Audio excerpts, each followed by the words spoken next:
مومنات نے نظر میں شرکت نہیں کی، ان سے گزارش ہے کہ وہ اندر روزے میں نظر میں شرکت فرما لیں۔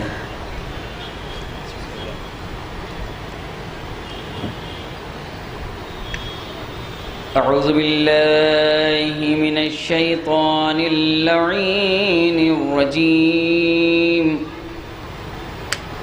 بسم اللہ الرحمن الرحیم۔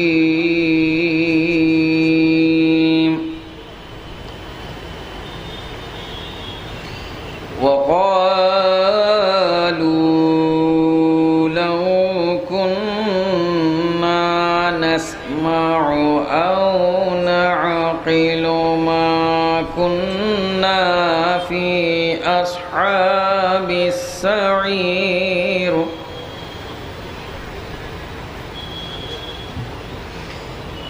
فاعترفوا بذنبهم فسحقا لأصحاب السعير۔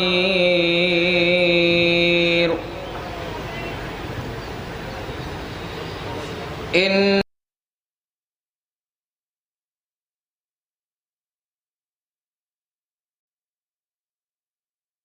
حاسبا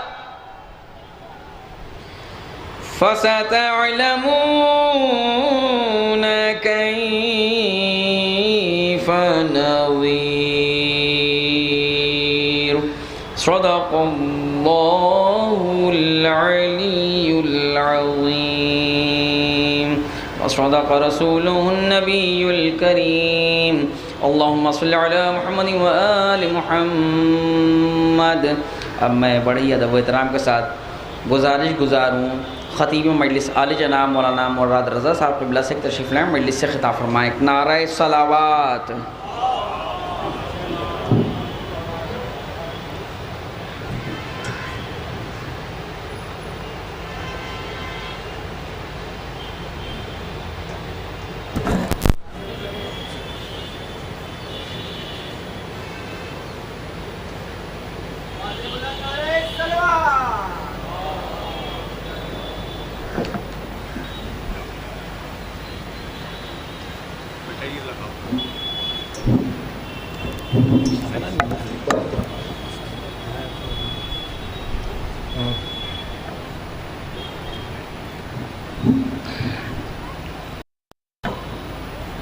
فاتحہ۔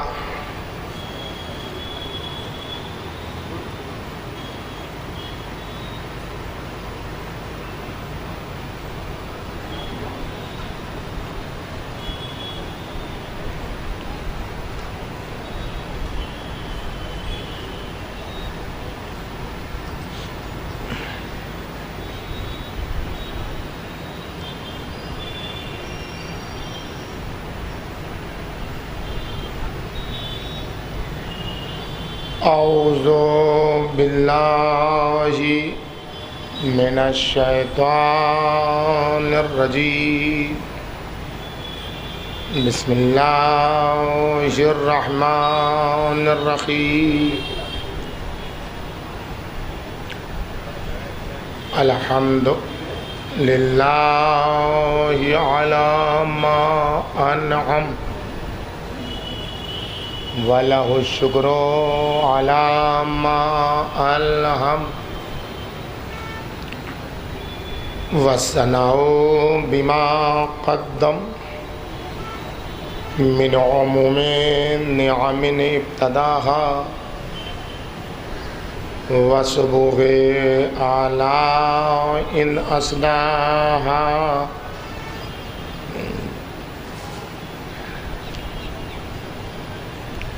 وتمام منن والاها،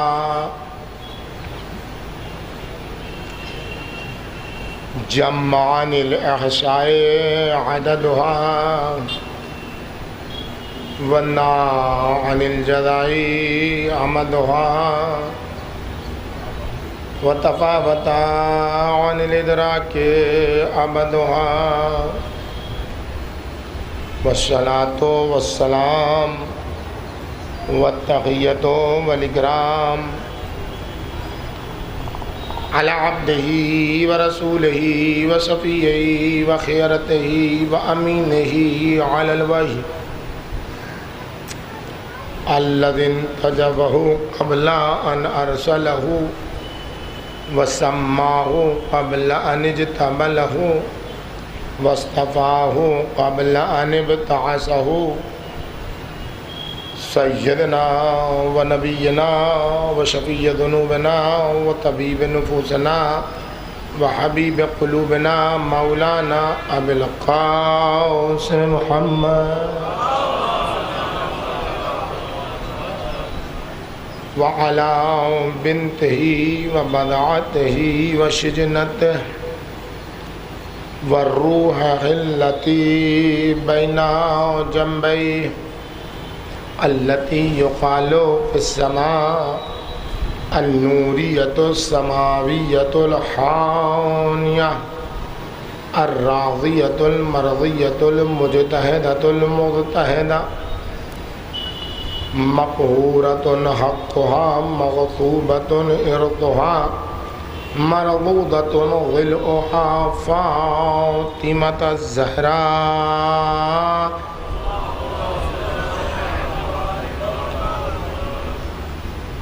وعلى بالها وبنيها والسر المستودع فيها لا سيما على بقية الله في الأرضين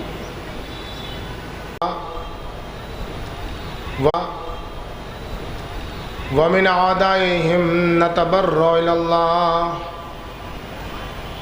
أما بعد فقد قال سبحانه وتعالى في محكم كتابه ومتقن بيانه وقوله الحق فبشر عباد الذين يستمعون القول ويتبعون أحسنه أولئك الذين هداهم الله وأولئك هم أولو الألباب. صلوات.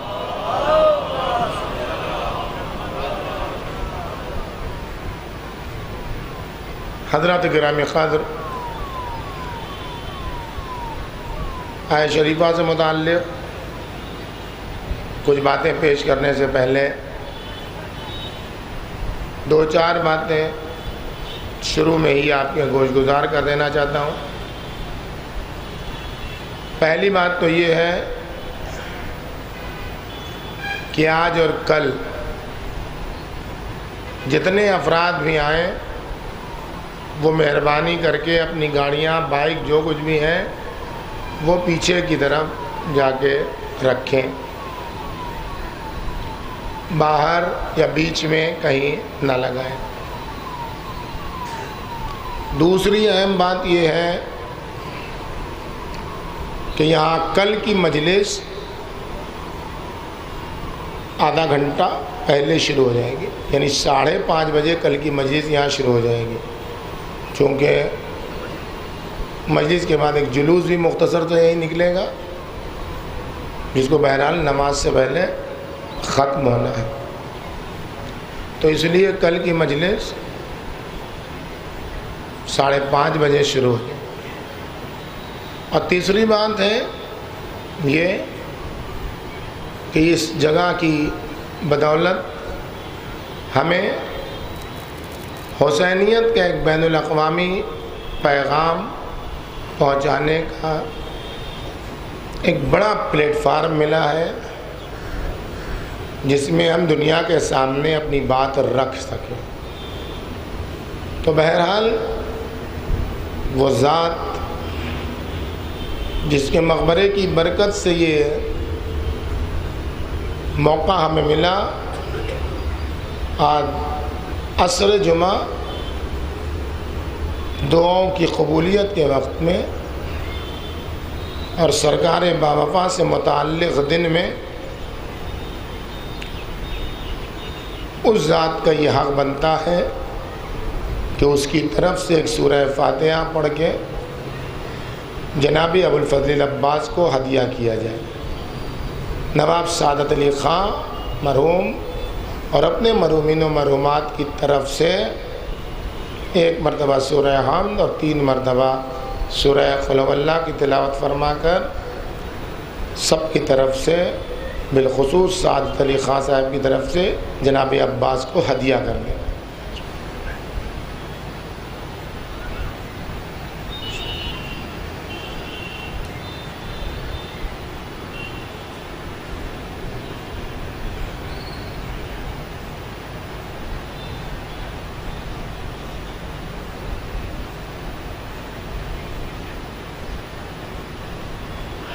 ایک صلوات بھیجیے بر محمد و آلہ۔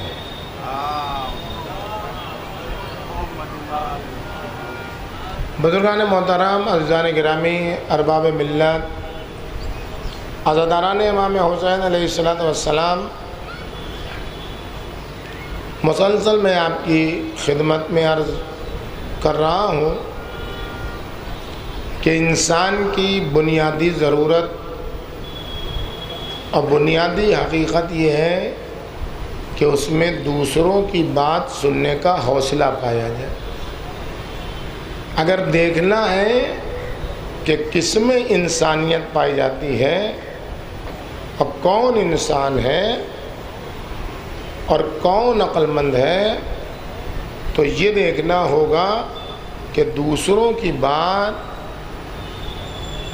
کون ہے جو بہت سکون، اطمینان، وقار، طمانینہ اور حوصلے کے ساتھ سنتا ہے، اور وہ بھی جو سنتا ہے تو عمل کرنے کی نیت سے سنتا ہے، دھوکے اور فریب کی نیت سے نہیں سنتا۔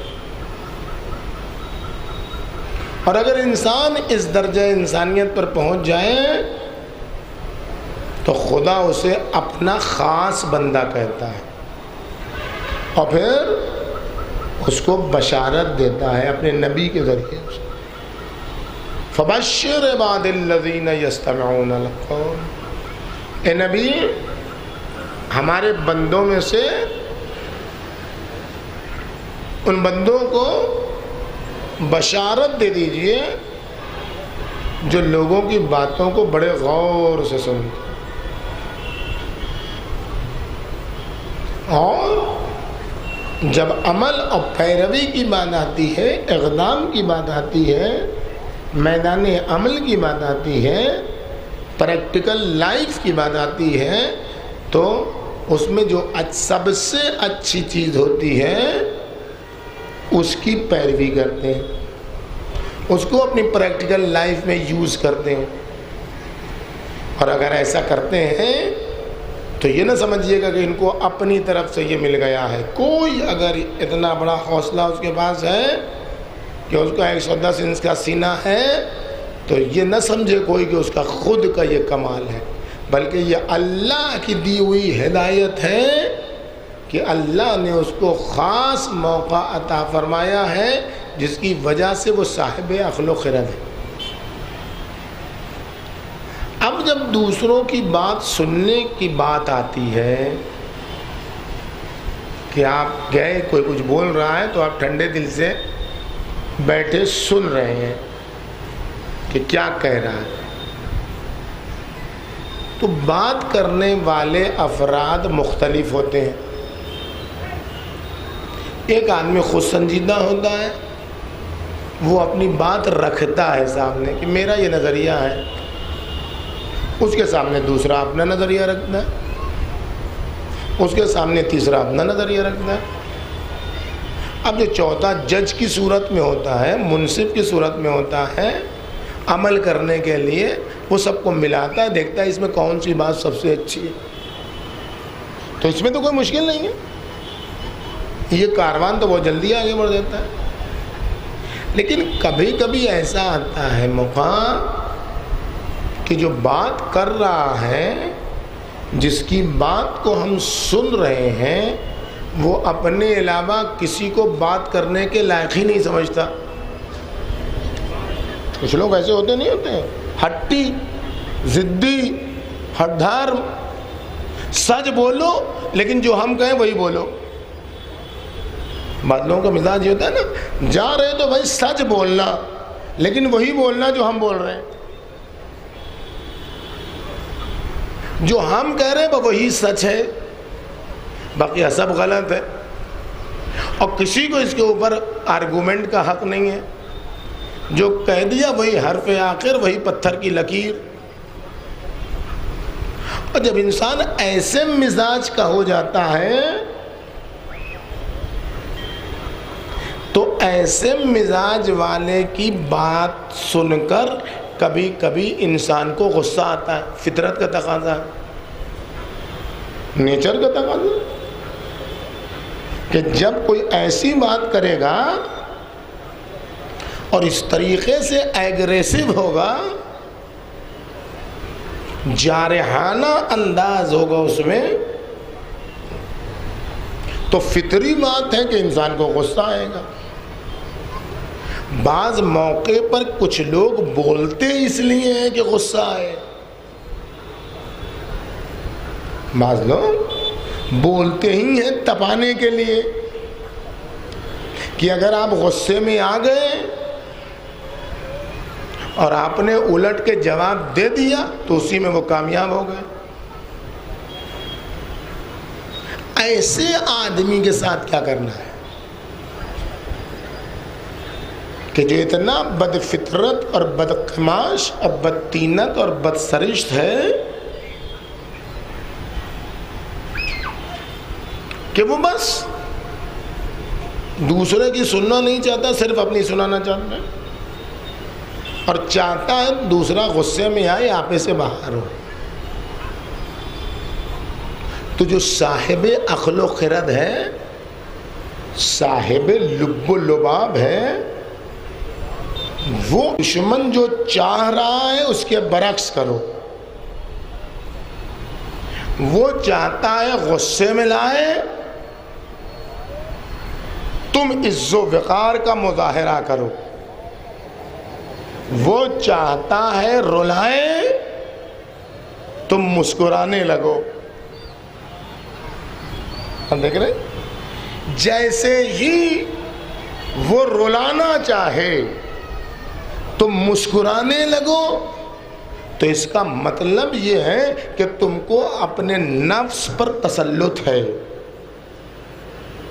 تم کو اپنے باطن پر قبضہ ہے، تم ہر کے کہے پر آپے سے باہر نہیں آتے ہو، تم ہر کے بولنے پر اپنے باطن کے تسلط کو ختم نہیں کرتے ہو، بلکہ تمہارا نفس تمہارے کنٹرول میں ہے۔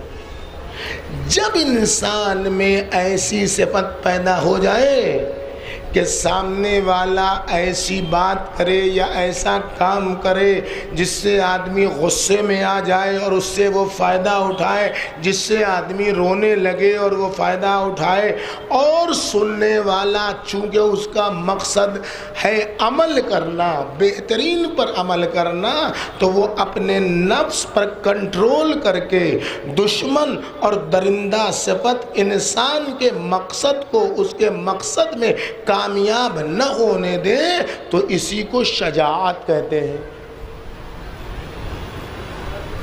شجاعت ہمیشہ آستین پلٹنے کا نام نہیں ہے،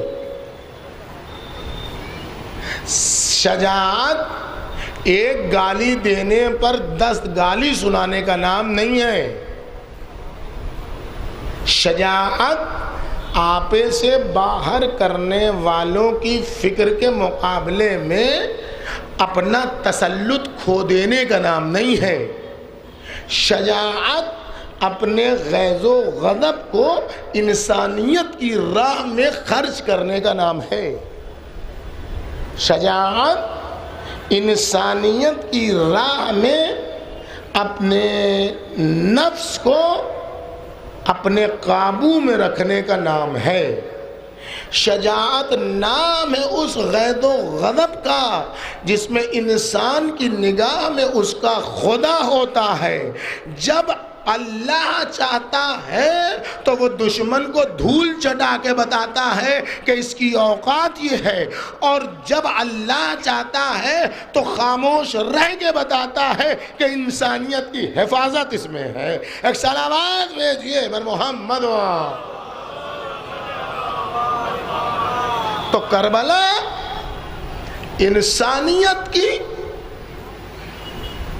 اس ضرورت کا نام ہے جس میں دوسروں کی بات سننے کے لیے حوصلہ اور شجاعت کی ضرورت ہے،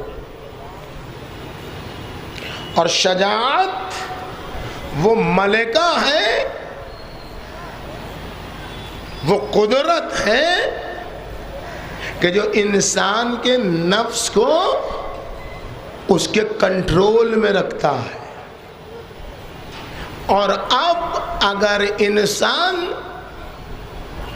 کہیں غیظ و غضب کا مظاہرہ کرتا ہے تو اگر 2 دن پہلے کی مجلس یاد ہو آپ کو تو اس سے جڑ جائے گی آج کی بات کہ جو اپنے نفس کو کنٹرول میں رکھتا ہے وہی لافتہ ہوتا ہے، وہی ایک لوتا جوان ہوتا ہے۔ علی مرتضی پیکر شجاعت ہیں، اور نسل علی مرتضی انسانیت کی حفاظت میں عین شجاعت کا نام ہے۔ آپ دیکھیں ایک جنگ خندق،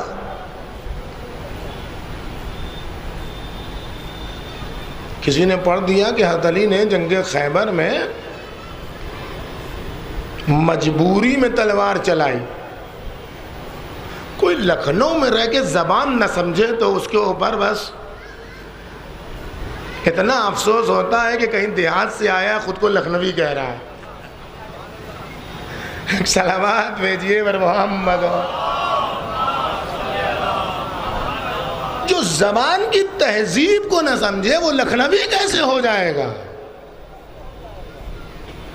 جو زبان کے لب و لہجے کو نہ سمجھے وہ لکھنوی کیسے ہو جائے گا؟ واقعاً علی اپنی مرضی سے نہیں لڑتے تھے اور قتل نہیں کرتے تھے، نہایت درجہ مجبوری میں قتل کرتے تھے، اس لیے کہ قتل کرنا درندگی ہے، انسانیت کی حفاظت کے لیے اپنی قربانی دینا دا شجاعت و انسانیت ہے۔ صلوات بھیجیے بر محمد۔ صرف جنگ خندق آپ دیکھیے، الشجاعت دیکھیے۔ جنگ خندق واحد ایسی جنگ ہے جس کو جنگ احزاب کہا جاتا ہے۔ پورا سورہ موجود ہے قرآن مجید میں، سورہ احزاب کے مطلب کیا ہوتا ہے؟ حزب کے معنی پارٹی، اور احزاب کے مطلب پارٹیز، پارٹیاں، گروہ در گروہ۔ جنگ خندق وہ جنگ ہے جس میں کھل کے کفر، شرک اور منافقت نے مل کے جنگ کی ہے اسلام کے خلاف، اور ہمیشہ اسلام کو مٹانے کے لیے، انسانیت کو مٹانے کے لیے، بشری اقدار کو مٹانے کے لیے، ہیومنٹی مورل ویلیوز کو دفن کرنے کے لیے ہمیشہ درندے مل کے سامنے آتے ہیں۔ پرانے زمانے سے آج تک یہ سب الائنس ہو جاتے ہیں، سب مل جاتے ہیں حق کے سامنے، انسانیت کے سامنے، ہیومنٹی کو بچانے والے کے سامنے، پیاسوں کو بچانے والوں کے سامنے، بھوکوں کو بچانے والوں کے سامنے، درندے سب مل کے بھیڑیا سامنے آ جاتے ہیں۔ اور یہی ہوا جنگ خندق۔ جنگ خندق مجھے تو مجھے پڑھنی تو بات آ گئی شجاعت۔ آپ دیکھیں کسے کہتے ہیں؟ برز الایمان کلہ لا کفر کلہ، کلہ کفر کلہ ایمان کے مقابلے میں جا رہا۔ 50 بار آپ نے جنگ خندق سنی ہے، لیکن مجھے تو بین الاقوامی جنگ خندق پڑھنی ہے، اور وہ بھی اس کے جستہ جستہ مطالب۔ یہی جنگ ہے جس میں کیا کہا رسول اللہ نے؟ ضربت علی یوم الخندق افضل من عبادت الثقلین۔ ایک تلوار کی حرکت علی کی ضربت، یعنی تلوار کی ایک حرکت تلوار کی دو جہاں کی عبادت سے افضل ہے۔ خیبر میں کیوں نہیں گا؟ بدر تو اتنی بڑی جنگ تھی، اس میں کیوں نہیں گا؟ احد میں کیوں نہیں گا؟ ہم دیکھیں تو کیوں نہیں کہا؟ کیوں خندقی میں کہا؟ کیا سبب ہے؟ جنگ خندق وہ جنگ ہے جس میں مکہ مدینہ سارے اطراف کے یہودی کفار مکہ، مدینے کے منافقین جو ان سے بھی ملے تھے ان سے بھی ملے تھے یہاں بھی ملے تھے۔ منافق اس غدار کا نام ہے جو نہ اپنے کا ہوتا ہے نہ غیر کا ہوتا ہے۔ جو منافق کی بات میں آیا سمجھیے کہ اس سے بڑا کوئی بیوقوف نہیں ہے، اس لیے کہ جو جا کے باہر والے کو کہے ہم تمہارے ساتھ ہیں وہ کبھی باہر والے کا ساتھ نہیں دے گا، اور جو اندر والے سے کہے ہم تمہارا ساتھ دیں گے کبھی اس کا بھی ساتھ نہیں دے گا۔ منافق کو جیسے ہی موقع ملے گا ویسے ہی وہ بل کے اندر چھپ جائے گا۔ منافق نفق عربی میں آپ جائیں عراق میں سعودی عرب تو پل کو کہتے ہیں نفق، اور ہر جگہ چوہے کے بل کو کہتے ہیں نفق۔ چوہے کا جو بل ہوتا ہے وہ ہمیشہ دوہرا دروازہ رکھتا ہے اپنے بل کے اندر، ایک نارمل جانے کا دروازہ اور ایک اگر آپ نے بل کے اندر گرم پانی ڈال دیا کوئی زہر ڈال دیا کہ چوہا مر جائے تو آپ یہ نہ سمجھیے گا چوہا مر جائے گا، جیسے ہی کوئی اس کے نقصان کی چیز اس کے بل میں ڈالیے گا وہ دوسرا دروازہ کھول کے بھاگ جائے گا۔ اس کو کہتے ہیں نفق عربی میں۔ منافق اسی نفق سے ہے، ہمیشہ دوہرا چہرہ رکھتا ہے۔ مسلمانوں کے پاس آتا ہے تو اسلام کا چہرہ، کافروں کے پاس جاتا ہے تو کافروں کا چہرہ، کہ کافروں کی طرف سے حملہ ہو تو اسلام میں داخل ہو جائے، مسلمانوں کی طرف سے حملہ ہو تو کافروں میں چلا جائے۔ یہی تو قرآن کہہ رہا ہے۔ کیوں روز جمعہ کہا گیا سورہ منافقون پڑھو؟ قالوا نشہد انک لرسول اللہ، کہیے یہ کہتے ہیں کہ گواہی دیتا ہوں کہ آپ اللہ کے رسول، اللہ یعلم انک لرسول، اللہ خوب جانتا ہے کہ آپ اس کے رسول ہیں، واللہ یشہد ان المنافقین لکاذبون، لیکن اللہ گواہی دیتا ہے یہ منافقین جھوٹے ہیں، دروغگو ہیں، کذاب ہیں۔ کیوں؟ اس لیے کہ ان کے پاس ہمیشہ دوہرا چہرہ رہتا ہے، ظاہر میں اسلام باطن میں کفر۔ تو سب مل کے آئے تھے، اور جو اپنے تھے نا وہی پھر منافق، کچھ منافق تو پیچھے پیچھے تھے، کچھ منافق جنگ میں تھے رسول اللہ کے ساتھ، اور اس سے لڑیے گا یہ تو ایسا ہے۔ اور اب جب گئے تو اب دنیا دیکھے اسلام کا نظام جنگ۔ علی مرتضیٰ ہمیشہ مجبوری میں لڑتے تھے۔ سب سے پہلے اسلام ساری دنیا کو دعوت اسلام دیتا ہے، اس لیے کہ انسانیت کی تمام جہتوں کو جو دین پورا کرتا ہے اس کا نام ہے دین اسلام۔ یہ کبھی کوئی بحث کرنا چاہے تو بحث کر لے گا۔ اس لیے امیر المومنین جب آئے اس کے پاس جو غرور نخوت تکبر میں گرفتار تھا، اس نے کہا بھائی میں کہیں بھی جنگ کرتا ہوں تو 3 باتیں کہتا ہوں تو بھی سن لے۔ آپ بتائیے کہ سب سے پہلی بات تو یہ ہے کہ جھگڑا ختم کر، یہ کوئی جھگڑا ہی نہیں رہے گا مجھ میں اور تجھ میں، تو مسلمان ہو جا، دعوت ہے اسلام دینے کی، مسلمان ہو جا۔ اس نے کہا اتنی دور سے آئے ہیں مسلمان ہونے کے لیے، مسلمان ہونا ہوتا تو میدان میں کیوں آتے؟ تو اب دوسری بات کیا کرنا ہے تم کو؟ تو اور لڑو. نہیں, مسلمان نہیں ہونا چاہتا ہے, واپس چلا جا, میں واپس تو بھی واپس. جیو اور جینے دو کا فارمولا. اسلام نہیں تو گلا کاٹنا نہیں ہے.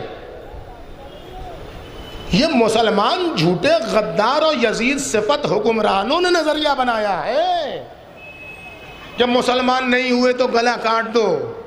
جو مصطفیٰ کا اسلام علی کے آئینے میں ہے, وہ مسلمان نہ ہونے پر گلا نہیں کاٹتا ہے, کہتا ہے واپس جاؤ, تم اپنے راستے ہم اپنے راستے. لکم دینکم ولی دین, تم کو تمہارا دین مبارک, ہم کو ہمارا دین مبارک.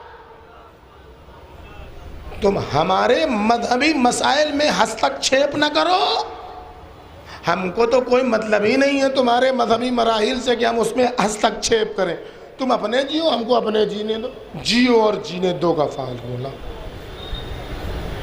جو واپس چلے جاؤ. کہتا ہے کہ اگر واپس چلے جائیں گے تو عرب کی عورتیں ہمیں تانا نہیں دیں گی, تو ہم تو جانے کے نہیں, ہم تو لڑیں گے تم سے. نہیں کہ جنگ کے میدان میں کتنا سکون ہے, کتنا اطمینان ہے. تو اب مولا نے کہا کہ لڑائی ہوگی تو انصاف کے ساتھ. اب دیکھیے انسانیت کا محور. آج جب اسلام کو علی کے دائرے سے نکالا گیا تو جنگ انصاف سے باہر نکل گئی. عدالت نہیں رہی جنگ میں کہ تمہارے پاس تلوار ہے تو میرے پاس بھی تلوار ہونی چاہیے, تمہارے پاس گھوڑا, میرے پاس گھوڑا ہے تو تمہارے پاس بھی گھوڑا ہونا چاہیے. نہیں نہیں, ایسا کچھ نہیں ہے. جو جتنا بڑا دبنگ ہے وہ کمزور پر ہلہ بول کے اس کو نابود کر دے. یہ ہے جنگ آج کی. جو جتنا بڑا غنڈہ, بدماش, لاخیرہ, لوفر ہے وہ شریف کو کچل دے, نہتے کو کچل دے. یہ ہے جنگ. علی مرتضیٰ نے کیا کہا, علیہ علیہ الطیبۃ والسنۃ, تم اگر لڑنا چاہتے ہو تو دیکھو میں گھوڑے کے بغیر ہوں, میں گھوڑے پر سوار نہیں ہوں اور تم گھوڑے پر سوار ہو. ایسا کرو کہ تم اپنے گھوڑے کو ادھر رکھو, نیچے اتر آؤ تاکہ برابر سے جنگ ہو سکے, جو جیتے گا دیکھا جائے گا. اس کو کہتے ہیں جنگ, اس کو کہتے ہیں نصیحت, اس کو کہتے ہیں خیرخواہی, اس کو کہتے ہیں انسانیت سے محبت. تو کافر ہے لیکن چونکہ مخلوق الہی ہے اس لیے انصاف کا مزاج بتائے دے رہا ہوں. اب یہ تھا ایٹھا ہوا, یہ تھا غرور میں مبتلا, اپنی طاقت میں مبتلا. اس نے کہا علی تم گھوڑے سے اترنے کی بات کرتے ہو, میں تو گھوڑے کو اس قابل ہی نہیں رہنے دوں گا کہ ہم اگر بھاگنے لگے تو یہ مجھے اپنے پشت پر بٹھا کے بھگا لے جائے. میں ابھی گھوڑے کی ٹانگ کو کاٹے دیتا ہوں, نہ رہے گا نہ بھاگوں گا. دیکھیں غرور کا انجام, بے گناہ جانور پر حملہ. اس بیچارے گھوڑے کا کیا قصور تھا؟ کوئی قصور تھا اس گھوڑے کا؟ یہ تو آیا تھا تم کو مدد دینے کے لیے. نہیں, غرور میں کہ بھاگے نہیں. اب علی نے دیکھا کہ یہ غرور میں, نخوت میں مبتلا ہے. اب ایک تیسرے سوال کا بھی یہیں پر جواب ہو جائے گا کہ جنگ خندق میں حضرت علی نے اپنے قتل کے اسٹائل کو چینج کیوں کیا؟ واحد جنگ خندق ہے جس میں علی مرتضیٰ نے اپنے مرڈر کے اسٹائل کو, قتل کے انداز کو بدلا ہے. کسی جنگ میں علی کا انداز پیر کاٹنا نہیں ہے. علی کا انداز یا ایسے ہے چوڑائی میں, یا علی کا انداز ہے لمبائی میں. اور یہ ایسا انداز ہے امیر المومنین کا، یوں والا یا یوں والا، کہ اس سے شہادت کے 1000 سال بعد مقدمے کا فیصلہ ہو جاتا ہے۔ اللہ آپ کو جانا نصیب کرے کربلا نجات، تو زنان خانے کی طرف، باب القبلہ کی طرف ابھی بھی 2 انگلیوں کے نشان ہیں۔ خیبر کا زخم ابھی بھی یہودیوں کے سینے پر ہرا ہے، اس لیے خیبر شکن کا نام سنتے ہی پتے پانی ہونے لگتے ہیں۔ ایک آیا خیبر کے باپ داداؤں کا بدلہ لینے کے لیے، لوگ کہتے ہیں، مسلمان کہتے ہیں، شیعہ کہتے ہیں، یا علی کہ تم مرنے کے بعد بھی ویسے ہی زندہ جاوید ہو، اگر سچ کہتے ہیں تو میں آیا ہوں خیبر، رات کے سناٹے میں اکیلا بیچارہ خادم حرم میں، میں آیا ہوں تم سے مرب و انتر کا بدلہ لینے، اگر تم واقعاً زندہ جاوید ہو تو آؤ ہم سے لڑو۔ یہ اتنا امیر المومنین سے مبارز طلبی کر رہا ہے، بس جو مبارز طلبی کر رہا ہے تو قبر اطہر سے ذریعہ مطار سے 2 انگلیاں نکلی اور اس کو 2 نیم کیا۔ اب جو اس کو 2 نیم کیا تو صبح میں بیچارہ خادم مرڈر کے کیس میں پکڑ لیا گیا کہ اس نے اکیلے میں رات کے سناٹے میں کا مرڈر کر دیا۔ اب کوئی وٹنس، کوئی دلیل تو اس کے پاس تھی نہیں، کوئی شاہد تو اس کے پاس تھا نہیں، کیا کہتا وہ؟ سارے گواہ اس کی مخالفت میں تھے، قتل ہے، اکیلا ہے، پکڑ لیا گئے۔ لیکن جس کو علی بچانا چاہے، اس کی سمجھ میں ایک بات آئی، کہنے لگا دیکھیے ہمارے پاس کوئی دلیل تو نہیں ہے کہ ہم یہ ثابت کر سکیں کہ ہم قاتل نہیں ہیں، لیکن میرے پاس ایک نسخہ ہے یہ ثابت کرنے کے لیے کہ میں قاتل نہیں ہوں، یہ معجزہ ہے۔ تو جج نے کہا کہ بتاؤ۔ کہتے کہ کوئی بھی انسان اگر کسی کو قتل کرے گا، عام انسان، تو کبھی اس کا وزن برابر نہیں ہوگا۔ یہ صفت صرف علی کی ہے کہ وہ برابر سے قتل کرتے تھے، یا ایسے یا ایسے۔ ایسا کیجئے اس لاش کا وزن کرا لیجئے، دونوں ٹکڑے لاش کے اگر برابر کے ہیں تو سمجھیے علی نے قتل کیا ہے، معجزہ ہوا ہے، اور اگر نہیں ہے تو مجھے قتل کر دیجئے۔ تو بات لوگوں کو سمجھ میں آ گئی بھائی کہ بات تو صحیح ہے، وہ وزن کیا گیا بالکل ایک برابر وزن، ذرہ برابر فرق نہیں، مقدمہ ختم ہو گیا۔ تو جس علی مرتضیٰ کے قتل کا اسٹائل، انداز قتل 1000 سال کے بعد بھی بدلے نہیں، جنگ خندق میں وہ اسٹائل کیوں بدلا، وہ طرز کیوں بدلا، اور کیوں کہا کہ ضربت علی یوم الخندق افضل من عبادت الثقلین۔ کچھ لوگ لوٹ کے آ رہے تھے جنگ سے، تلواروں سے خون ٹپک رہا تھا، جسم زخمی تھا، رسول اللہ نے فرمایا مرحباً بقوم، مرحبا اس قوم کے لیے کہ جو جہاد اصغر کر کے لوٹ رہی ہے، وَبَقِيَ عَلَيْهِمَ الْجِهَادُ الْأَكْبَرُ، اور ان کے اوپر جہاد اکبر ابھی باقی ہے۔ تو سب کی آنکھیں پھٹی کی پھٹی، تلواریں کھائیں، نیزہ کھایا، زخمی ہے، مجروح ہے، خون ٹپک رہا ہے، بچے مارے گئے، اولاد ماری گئی، نہ معلوم کیا کیا ہوا، اور یہ کہہ رہے ہیں یہ چھوٹا سا جہاد۔ تو قیل یا رسول اللہ وما الجہاد الاکبر، اے رسول اللہ یہ سب سے بڑا والا جہاد کون سا ہے؟ قال الجہاد بالنفس، اپنے نفس سے مقابلہ کرنا، غصے پر قابو پانا، دشمن جو چاہے اس کو انجام نہ دینا، خدا کے لیے خاموش رہنا، خدا کے لیے تلوار چلانا، غصہ کہیں شامل نہ ہونے پائے، اپنا نفس کہیں شامل نہ ہونے پائے۔ دشمن چاہتا ہے تم کو غصے میں لا دے، بے ادبی کرے، بے حیائی سے کام لے کہ تم غصے میں آ جاؤ تاکہ خدا دل سے نکل جائے، نفس کی پیروی ہو جائے۔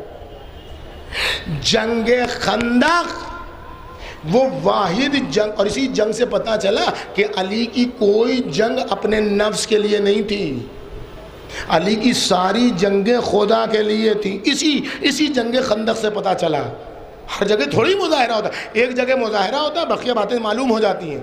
جنگ خندق وہ واحد جنگ ہے کہ جس میں علی نے 2 جہاد کیا ہے۔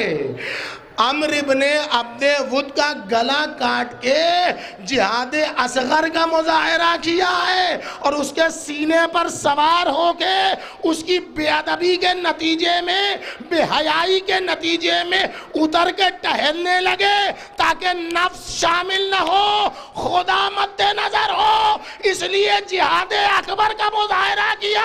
جب 2 جہاد کا مظاہرہ کیا تو مصطفیٰ نے 2 سند دی، ضربت علی یوم الخندق افضل من عبادت الثقلین، ایک عبادت دنیا کی جہاد اصغر کے لیے، ایک جہاد اکبر کے لیے۔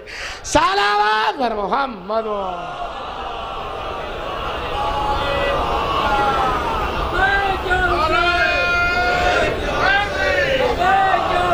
لبیک یا حسین، لبیک یا حسین، لبیک یا حسین، لبیک یا حسین، لبیک یا حسین، لبیک یا حسین، لبیک یا حسین۔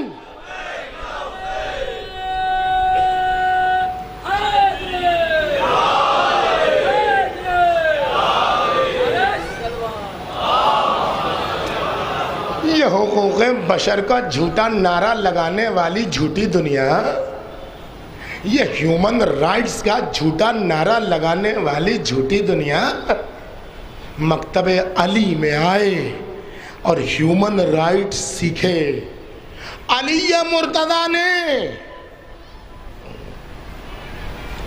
جنگ خندق، واحد جنگ خندق میں اپنا طریقہ قتل کا اسٹائل بدلا ہے۔ کیوں؟ اس لیے کہ واحد جنگ خندق ہے جس میں کفر و شرک و نفاق کے سرغنے عمرو ابن عبد ود نے غرور و نخوت و تکبر و استحمار و استثمار و استکبار میں انسانیت کے حقوق نہیں، جانوروں کے حقوق کو پامال کیا تھا۔ بے گناہ جانور کے، بے گناہ گھوڑے کے پیروں کو بلا سبب قتل کیا تھا، کاٹا تھا۔ علی نے جواب دیا، یہ علی کی نگاہ نے دیکھا ہے، علی فقط انسانوں کا مولا نہیں، علی جانوروں کا بھی مولا ہے، عالم خلق کا بھی مولا ہے، عالم امر کا بھی مولا ہے۔ عمرو ابن عبد ود، علی پہلے تجھے بے گناہ گھوڑے کے پیر کو کاٹنے کی سزا دے گا، تیرا پیر پہلے کاٹے گا، گلا بعد میں کاٹے گا۔ صلوات بر محمد۔ یہ جھوٹی دنیا، حقوق بشر اور ہیومن رائٹس کا جھوٹا نعرہ لگانے والی جھوٹی دنیا پہلے مکتب علی میں آ کے اینیمل رائٹس کا درس سیکھے، پھر ہیومن رائٹس کی بات کرے گی۔ صلوات بر محمد۔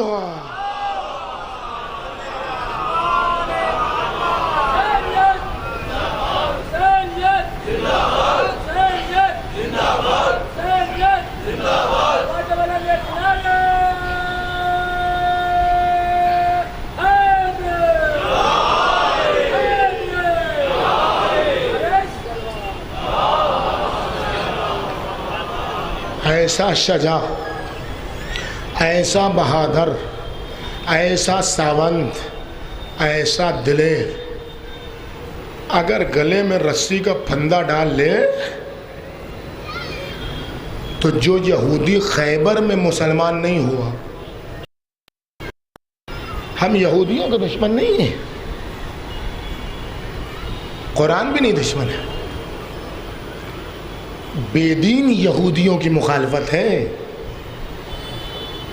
آپ دیکھیں جو یہودی جنگ خیبر میں مسلمان نہیں ہوا، شجاعت دیکھو کسے کہتے ہیں، انسانیت کی حفاظت کے لیے خاموشی، بشریت کے تحفظ کے لیے خاموشی، کہیں نہیں مسلمان ہوا، خیبر دیکھی، خندق دیکھی، سب کچھ دیکھی، لیکن جیسے ہی علی کے گلے میں پھندا ڈالا گیا اس نے کہا لا الہ الا اللہ محمد رسول اللہ۔ کسی نے کہا عجب بات ہے، تو اتنی جنگوں میں رہا، کسی جنگ میں تو نے کلمہ نہیں پڑھا، علی سے لڑا ہے، تو جنگوں میں شرکت کی ہے تو نے، کہیں بھی تو مسلمان ہی نہیں ہوا، یہ علی کے گلے میں رسی کا پھندا ڈالا گیا اور تو مسلمان ہو گیا، اس میں کون سی بڑی بات ہے؟ کہا یہی تو سب سے بڑے مسلمان ہونے کی دلیل ہے، جو اتنا بڑا ساونت ہے، جو اتنا بڑا بہادر ہے، جو اتنا بڑا دلیر ہے، جو اتنا بڑا شجاع ہے، جس کی آنکھوں میں قدرت ہے، جو دیکھ لے دشمن کو تو دشمن کا پتا پانی ہو جائے، زہرا آب ہو جائے، دیکھ لے تو دشمن گر جائے، لیکن وہ اگر ان نانجیب، بدسرشت، بدطینت، بدفطرت لوگوں کی پھینائی ہوئی رسی پر خاموش ہے تو اس کا مطلب یہ ہے کہ یہ اپنے نفس کا غلام نہیں ہے، کوئی ہے جو اس کے نفس کو کنٹرول کرنے والا ہے، اور جو کنٹرول کرنے والا ہے اسی کو اللہ کہتے ہیں۔ اے یہودی، اگر تو ہے عالم انوار میں اس اسلام کی بنیاد، اور اگر دنیا کے یہودی ہماری بات سن رہے ہیں تو آج ان کو دعوت فکر و نظر ہے کہ صرف علی میں یہ کرشمہ نہیں ہے، علی نے جس بیٹے کو پال دیا ہے اس میں بھی یہی شجاعت پائی جاتی ہے۔ آج 8ویں محرم کو آ جاؤ، فقط علی کے عمل پر مسلمان ہونے کی بات نہیں ہے، ابو الفضل العباس کا کردار بھی اس شجاعت پیکر وجود کا نام ہے جو ہر یہودی کو مسلمان بنا سکتا ہے۔ اب یاد رکھنا، ابو الفضل العباس کو کبھی طاقت سے نہ پہچانوانا، بڑے ساون تھے، بڑے بہادر تھے، بڑے دلیر تھے، لیکن اگر اس سے پہچانوایا تو پلورلزم کے شکار ہو جاؤ گے، کثرت گرائی کے شکار ہو جاؤ گے۔ ہر ریلیجن میں، ہر دین میں، ہر مسلک میں، ہر مذہب میں طاقت کا ایک پرتیک ہے، ہر جگہ سمبل ہے طاقت کا، قدرت کا، اکھاڑنے والا، دشمن کو پچھاڑنے والا، ہر مذہب میں ہے۔ جیسے ہی تم پہچانواؤ گے عباس وہ کہ جو 4000 کے لشکر کو اپنی ابرو پر سنبھالتا تھا، عباس وہ کہ جو پیشانی کی چتون پر فوجوں کو لشکر کے پرے کو درہم برہم کر دیتا تھا، تو دوسرا کہے گا ہمارے تو فلاں ہیں، وہ تو ایسے کرتے تھے، وہ تو اس سے بڑے طاقتور تھے۔ تم سچا بناؤ گے دنیا جھوٹے کی ٹوکری لا کے پیش کر دے گی۔ اب جب یہ ہوگا تو پلورلزم کے شکار ہو جاؤ گے، کثرت گرائی آ جائے گی۔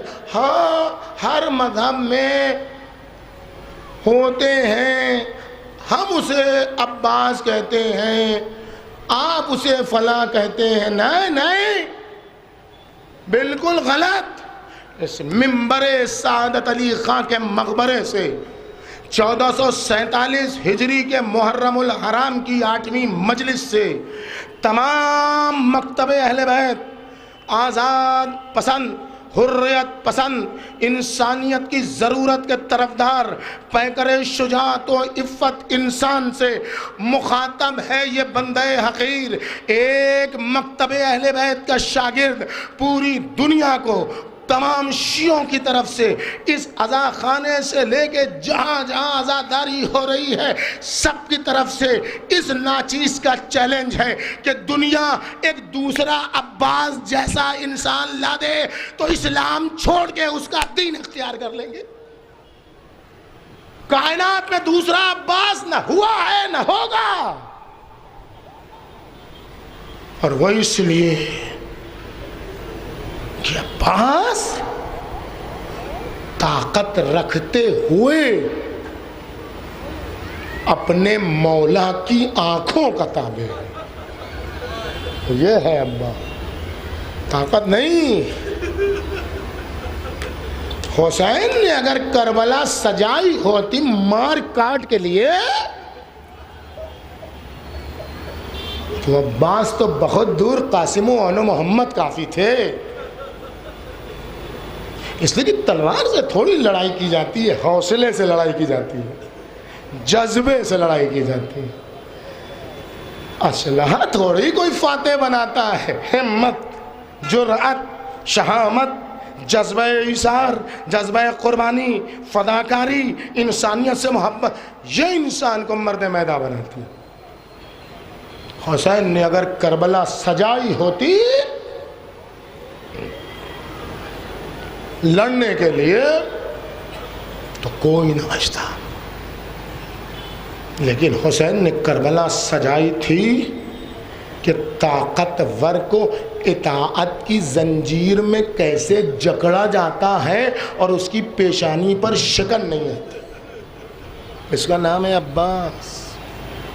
عباس کو اس نہج سے چیلنج کرو دنیا کو کہ ایسی صفت کا عباس اگر کوئی سامنے پیش کر دو تو بلا تعمل اسلام چھوڑ دو۔ ایک دکھا دو، ایک میں کہتا ہوں 4 محرم کو فرات پر خیمہ لگانا عباس کا کمال نہیں تھا۔ 4 محرم کو خیمہ لگائے نا، دنیا میں ایسا بہادر تو کوئی پیدا ہی نہیں ہوا۔ بھئی جب بھی شجاع بہادر ساون دلیر رہتا ہے تو جب تک رہتا ہے اس کی ہیبت رہتی ہے، سامنے کھڑا ہے کسی میں جرات نہیں آگے بڑھے۔ لیکن عباس دنیا انسانیت کا وہ بہادر ہے کہ جس کا جسم چلا جاتا ہے خیمے میں اس کی ہیبت کھڑی رہتی ہے میدان میں۔ عباس اس بہادر کا نام۔ عباس کا کمال یہ نہیں ہے علیہ السلام کہ خیمے لگا دیے۔ جو بہادر ہوگا، جو ساونت ہوگا، جس میں ہمت ہوگی، جس میں جرات ہوگی، 4000 کیا 4 لاکھ کی فوج آ جائے تب بھی کچھ نہیں ہوگا اس کو، اور لگا دیا۔ کسی میں جرات نہیں، شمر کے لشکر میں ہمت نہیں، دیگر حر کے لشکر میں ہمت نہیں، کسی میں جرات نہیں ہوئی، اور ادھر سے آواز آئی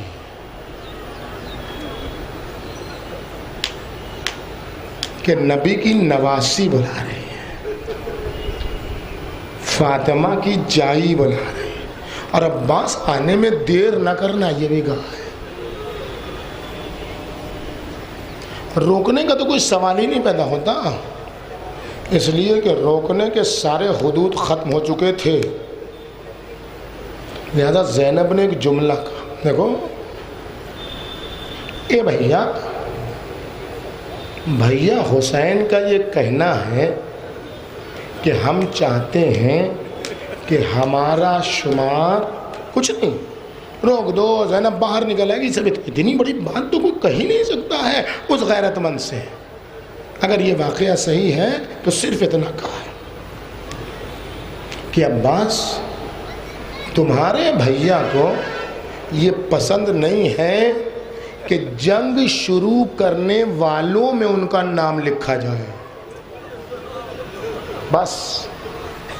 بس حسین یہ نہیں چاہتے کہ کل کی تاریخ لکھے حسین نے تو جنگ شروع کر دی تھی تو اب کیا کیا جاتا. اے بھیا یہ دھبا نہیں آنا چاہیے. بحسینیت پر دھبا نہ آئے.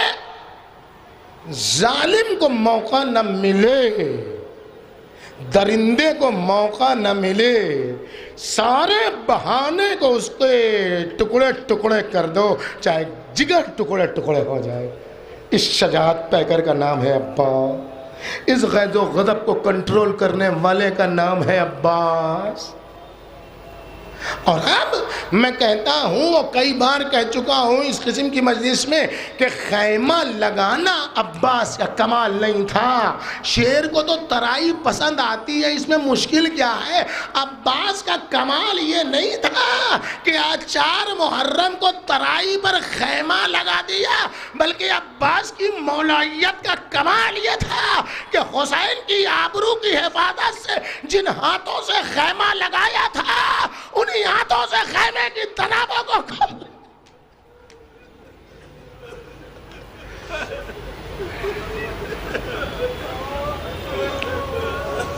آ جاؤ.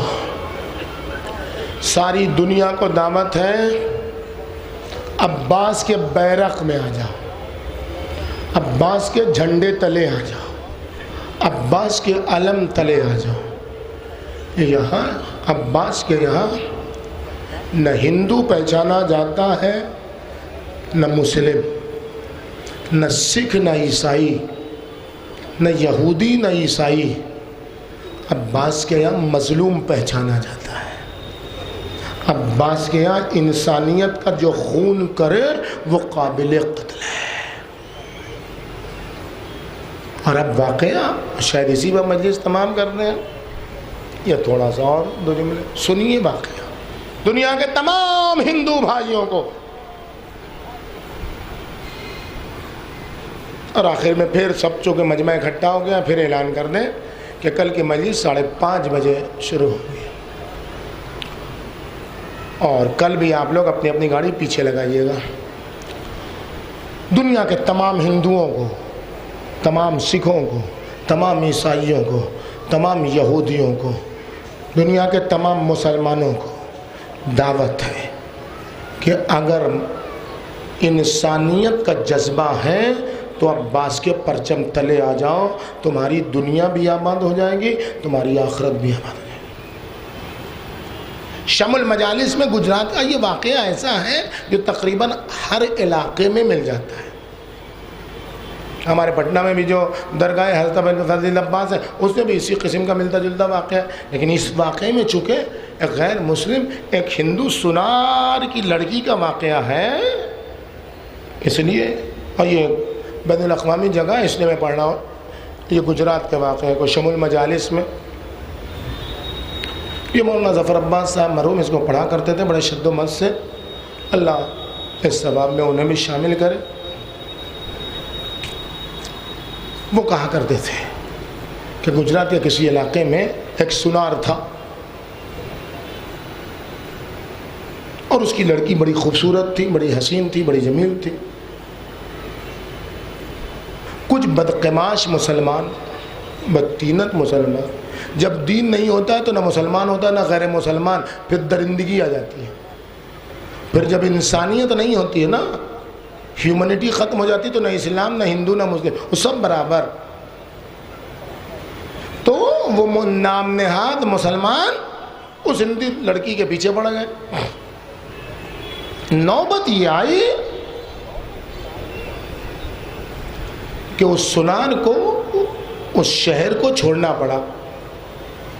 سارا ساز و سامان بیچ کے چھپ چھپا کے اس علاقے سے نکل گیا. بدتینت افراد جب ہوتے ہیں تو کسی کا پیچھا نہیں چھوڑتے ہیں. وہ چپ کے اس کے پیچھے لگ گئے اور کچھ دیر کے بعد ظاہر ہو گئے دور سے. لڑکی نے اپنے ماں باپ سے کہا کہ اب تو جان ہماری جا ہی رہی ہے, اماں ابا آپ اپنی جان جوخم میں کیوں ڈالتے ہیں, کسی جھاڑی میں کسی جنگل میں چھپ جائیے, ہم دیکھ لیں گے کیا ہوتا ہے. آ گئے وہ ماں باپ, چھپ گئے. اب جو چھپ گئے ماں باپ تو پکڑ لیا لڑکی کو، جکڑ لیا، چل. اب بچی کو پکڑ لیا تھا، لیکن جب شیطنت اور درندگی سر پر سوار ہوتی ہے تو انسان کو کچھ سجھائی نہیں دیتا ہے. کہا تیرے ماں باپ کہاں ہیں؟ کہا ان سے تم سے کیا مطلب؟ مجھ سے مطلب ہے، مجھے لے چلو.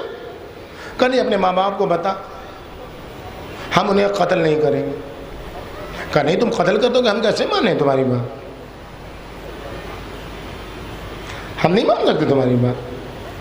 تم مسلمان، ہم غیر مسلم، ہم کوئی بات ہی نہیں مانیں گے تمہاری، تم لوگ بدمعاش ہو. کہا کوئی چیز نہیں ہے ہمارے تمہارے درمیان مشترک. وہ پڑ گئے پیچھے. اس لڑکی نے کہا ایک چیز مشترک ہے، حسین صاحب کا دہا ہم بھی مناتے ہیں اور تم لوگ بھی مناتے ہو، اور انہی امام صاحب کو بیچ میں لاتے ہیں اور انہی کی قسم دونوں کھاتے ہیں کہ اگر ہم نے اپنے ماں باپ کا پتہ بتا دیا تو تم ان کو نقصان نہیں پہنچاؤ گے.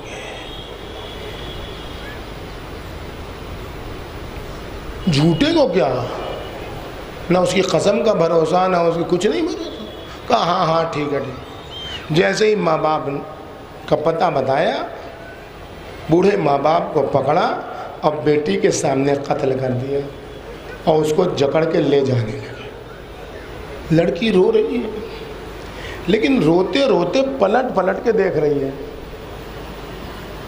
یہ بدقماش مسلمان کہتے ہیں کیا پلٹ کے دیکھ رہی ہے؟ کوئی مدد کمانے والا نہیں ہے، تو ہمارے چنگل میں آ گئی، اب تو چل دیکھ کیا کرتے ہیں. وہ بلک کے وہ لڑکی کہتی ہے میں کسی کا انتظار نہیں کر رہی ہوں، لیکن ان پر بھروسہ بڑا تھا. ہائے وہ کیوں نہ آئے میری مدد کو، ان پر بڑا بھروسہ تھا. بھئی یہی اس نے کہا کہ ابھی باتوں باتوں میں گھوڑے سوار نمودار ہوا، اور جیسے ہی نمودار ہوا اس نے وہاں پر موجود درخت کی شاخوں کو اشارہ کیا. درخت کی شاخوں، ہتھکڑیوں اور بیڑیوں کا اور زنجیروں کا کام کرو اور ان بدتینت مسلمانوں کو جکڑ کے فنار کرو. اب کہنے والا کہے تو بھلا درختوں میں کیا ہمت کے پیروی نہ کرے جو انسانیت کی معراج پر ہو، ساری خلقت اس کی پیروی کرتی ہے. درخت کی شاخیں جھکی، ان بدقماش مسلمانوں کو اپنی شاخوں کی زنجیر میں جکڑا اور اتنا کسا کہ سارے کسبل نکل گئے اور اسی جکڑن میں وہ فنار ہو گئے. اور اس کے بعد اس لڑکی سے کہا چل لے چل اپنے ماں باپ کے پاس لے جا.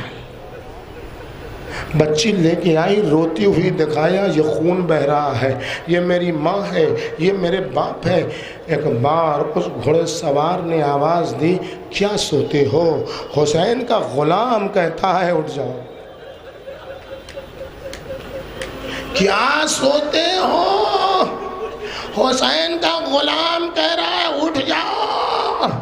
بس وہ کافر غیر مسلم مسلمان افراد ایک بار لا الہ الا اللہ محمد رسول اللہ کہتے ہوئے ایک بار اٹھے، کہا بیٹی مجھے لے جانے والا لے جا رہا تھا، یہی شخص آیا تھا اور اسی انداز میں آیا تھا، اسی برقعے میں آیا تھا، اسی گھوڑے میں آیا تھا، اور اس نے کہا تھا اس لے جانے والے کو کہ ہم نے اس کی زندگی کو 30 سال بڑھایا ہے، اس کی زندگی سے واپس کرو. اس کے بعد ماں باپ نے ہاتھ جوڑ کے کہا اے بھائی ہمارے ساتھ جو احسان کرتا ہے، تو نے ہماری عزت بھی بچائی، ہمیں زندگی بھی عطا کی، تو ہمارے یہاں کا رواج یہ ہے کہ جو ہمارے ساتھ کوئی نیکی کرتا ہے ہم بڑھ کے اس کے ہاتھ کو چوم لیتے ہیں. ارے تو اپنے ہاتھ بڑھا دے تاکہ ہم تیرے احسان کا بدلہ دے سکے. ایک بار آنے والے نے بتایا ارے میرے ہاتھ کہاں رہے؟ وہ تو کربلا میں حسین پر.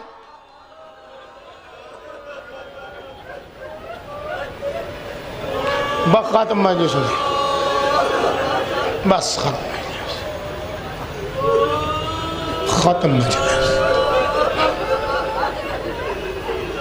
چیخ مار کرو سر پیٹ کرو عباس باب الحوائج جو دعا ہے بچہ مریض ہے گھر میں مشکل ہے جو جو جو جو جو ہے میں کچھ نہیں بتا کچھ لوگ ہاسپٹل میں ہیں جو آج کی مجلس کا انتظار کر رہے ہیں جو فرشی سب کو دعا کسی کے لیے نہیں ہوگی کسی نے کہا تھا میرے والد کا نام لے کے ہم نے کہا نہیں ہم فاتحہ کسی کے نام سے پڑھاتے ہی نہیں محرم میں کسی کے لیے پڑھاتے بھی ہیں تو اس کی طرف سے مولا کو ہدیہ کر دیتے ہیں وہ سب لوگ جن کے دل میں تمنا ہے مظلوموں کی حفاظت کی تمنا بھوکوں پر جن کو گولیاں ماری جا رہی ہیں ان کے لیے دعا سب کے لیے دعا رہبر انقلاب کی صحت و سلامتی کے لیے تو سب کو اپنے دل میں رکھ کے صرف ایک بات کرو اے میرے اللہ عباس کے کٹے بازوؤں کا واسطہ اے میرے اللہ عباس کے ٹکڑے ٹکڑے جسم اطہر کا واسطہ اے میرے اللہ عباس کو چاروں طرف سے گھیر کے ٹکڑے ٹکڑے کر دیے جانے کا واسطہ امام زمانہ کے ظہور میں تعجیل فرما امام زمانہ کے ظہور میں تعجیل فرما اس مجلس اعلیٰ کو ظہور کے زمانے سے متصل فرما ہماری یہ عزاداری پرسے کی شکل میں امام زمانہ کی خدمت میں ارسال فرما آپ فقط اتنا بتا دیجئے کہ حضرت عباس تو رشید قامت ہے نا اتنے طویل قامت تھے کہ جب گھوڑے پر بیٹھتے تھے تو زانو گھوڑے کے کان سے ٹکراتا تھا عام انسان کے لیے جو رکاب ہوتی ہے وہ رکاب نہیں نیچے تک پیر ہے تو جس کا زانو گھوڑے کے کان سے متصل ہو تو اس کے سر کا لیول کہاں ہوگا اور پھر اس کی ہیبت اور پھر اس کا روب آپ سنتے ہیں گرز گرا مار لگا اور یہ وہ مصیبت ہے جس کو سیدہ نے بھی کہا ہے پڑھو کہا میرے عباس کی جب مصیبت پڑھو تو اس منظر کو پیش کرو کہ جب کوئی بلندی سے پستی پر آتا ہے تو اپنے ہاتھ ٹیکتا ہے اور یہی مرثیہ ام البنین نے بھی پڑھا کہ میں تجھ پر روں گی تو نہیں بیٹا لیکن یہ درد تو ستائے گا کہ جب سب شہید زمین پر آئے تھے تو ان کے ہاتھ موجود تھے ہائے عباس اور خود جب ابو الفضل عباس کے سر پر گرز لگا ہے آہنی لوہے کا جب گرز لگا ہے تو عباس نے ایک جملہ کہا او ملعون تو نے اس وقت میرے سر پر گرز مارا ہے جب میرے دونوں ہاتھ نہیں ہیں اگر میرے دونوں ہاتھ ہوتے تو میں تجھے بتاتا تو لگا کیسے واقعہ بس 2 واصلے سے میں آپ کو نقل کر رہا ہوں میرے استاد نے سید کاظم قزوینی اور سید کاظم قزوینی نے سید ابراہیم قزوینی اپنے باپ سے اور یہ واقعہ سید ابراہیم قزوینی کا ہے کہتے ہیں واعظ خراسانی منبر کربلا پر مجلس پڑھ رہے تھے حضرت عباس کے مصائب پڑھے اور جانے لگے تو سید ابراہیم قزوینی جو امام جماعت تھے انہوں نے کہا واعظ اتنی سنگین مصیبت نہ پڑھو کہ جس کی سند بھی معلوم نہ ہو واعظ نے کوئی جواب نہیں دیا چلے گئے یہ اتنا سنگین مصائب میں اس لیے پڑھ رہا ہوں کہ عباس کے مصائب کھلے ہوئے امام زمانہ کو پسند ہے کیوں پسند ہے یہ میں بتا نہ پاؤں گا وقت نہیں ہے رات کا سناٹا ہوا عالم مکاشف میں سرکار باوفا کو دیا سلام علیکہ السلام منہ موڑ لیا امام عباس نے جناب عباس نے منہ موڑ لیا مولا مجھ سے کوئی خطا ہو گئی ہے آپ نے ایسی صورتحال کا اے سید ابراہیم اتنا بتا دو کہ تم کربلا میں تھے نہیں عباس کی مصیبت عباس کی زبانی سنو اور مجلس تمام تم کربلا میں تھے نہیں مولا تم نے دیکھا مجھ پر کیسی مصیبت گزر گئی نہیں آقا تو سنو اے ابراہیم قزوینی جب تیر مشکیزے پر لگا تو میں نے خیمے کی طرف جانے کا ارادہ بدل دیا کہ اب جا کے کروں گا کیا. اب تو کچھ امید ہی نہیں بچی. میں نے رخ موڑ لیا دوبارہ فرات کی طرف. اب جو میں فرات کی طرف جا رہا تھا میری طاقت جواب دے گئی تھی, ہاتھ کٹ چکا تھا, مشکیزے پر تیر لگ چکا تھا. تھوڑی دیر میری طرف دیکھ لیجیے آپ, جو لوگ سر جھکائے ہوئے ہیں وہ بھی ذرا سا میری طرف 2 منٹ 2 سیکنڈ آپ میری طرف دیکھ لیجیے صرف, اور قیامت ہو جائے گی. 2 منٹ 2 سیکنڈ بس. کہے سید ابراہیم قزوینی میں فرات کی طرف جا رہا تھا کہ یکایک ایک تیر چلا اور میری آنکھوں میں آیا. میری دنیا اندھیر ہو گئی. تکلیف کا تو میں احساس نہیں کر سکتے, لیکن اب ضرورت تھی کہ میں کسی طریقے سے تیر کو نکالتا. میں نے بہت کوشش کی لیکن تیر نہیں نکلا. میرے ہاتھ تو تھے نہیں کہ میں کھینچ کے تیر نکالتا. ارے میں کیا کرتا, اور تیر کی وجہ سے میری مشکل میں اضافہ ہو رہا تھا. میں کیا کرتا, ایک بار میں گھوڑے پر کھڑا ہوا, 2 زانوؤں کے بیچ میں اپنی گردن کو ڈالا تاکہ آنکھ سے نکال سکوں تیر کو. میرا جھکنا ختم ہو گیا. ایک ظالم نے گرد لگایا, میں تیورا کے زمین پہ گرا. علی دوڑو, تمہارا بیٹا سر شکافتہ, لیکن علی تمہارے پاس ہاتھ کے مولا. ہائے ابا, ارے جس کے دونوں حسین چلاتے ہوئے دوڑے. الا من کا سارا ظہری وقلت.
ابھی یہاں مغرب عشاء کی جماعت ہوگی, جسے نماز پڑھواؤں اوپر آ جائے. وضو کا انتظام یہاں نیچے آئے گا.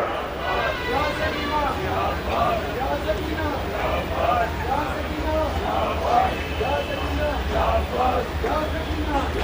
سکینہ